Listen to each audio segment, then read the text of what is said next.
কে রে ভাগনা এনে কি হরিস একটু মুতলাম। যে আগে লড়বি হে বর গোলাম আটকাল আছি একটু কথা কইলাম মামু। হ্যাঁ লল্লি ফারে বর গোলাম আচ্ছা তুমি লড়লে কি হবে?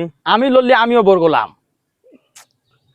মামু আমার কাম আছে মামু, কামলা দিছি আজকে মামু, না গেলে খুব সমস্যা হবে না মামু, আমার ছেড়ে দাও মামু, পায়ে ধরি তোমার। পায়ে ধরেও লাভ নাই হাতে ধরেও লাভ নাই লল্লি কিন্তু তুই মামা বর গোলাম মামু ওই যে বেলালের বাড়ি কামলা দিছি 500 টাকা, প্রয়োজনে তোকে আমি 250 টাকা দেবো না, তুই 250 আমি 250, কিন্তু মামু ছেড়ে দে মামু, আমার যাওয়াই লাগবে আজ। এ ভাগনা তুই ভাবলো কিভাবে যে আমার টি হ্যালো বছরে 250 কে তুই যদি পুরো কামলার দাম ধরেও আমাকে দিস তা আমি লড়বো লয় হ্যাঁ তুই আগে লড়লি তুই বর গোলাম মামু এটা কাম ফেললে তুমি এরো। ওইটি কাম আচ্ছা প্রয়োজনে তোমাকে আমি সাতপুর যা তান্দুর রুটি খাওয়াবো না মামু, তুমি তো আমাকে ছেড়ে দাও।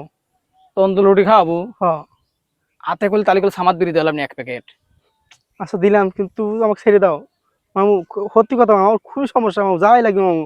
আসলে তালি কল এই তন্দুর রুটি পরপর করলে আমার কাছে 1 প্যাকেট করলে সামাদ বিড়িও কিনে দেওয়া লাগবে নি শালা মামু, তুমি আগে সাইড চাওলাই, তুমি আগে লড় চাওলাই, বইয়ের গোলাম, তাহলে তুমি আগে বইয়ের গোলাম, খেলা বইয়ের গোলাম, আসলে তুমি খেলা একটা বইয়ের গোলাম মামু। বইয়ের গোলাম নিজে আমাকে বইয়ের গোলাম কয়, খেলা বইয়ের গোলাম। জীবনের প্রথম শালা বাইক নিয়ে কাছে হারিয়ে গেলাম অন্য কেউ নাই দেখে নাই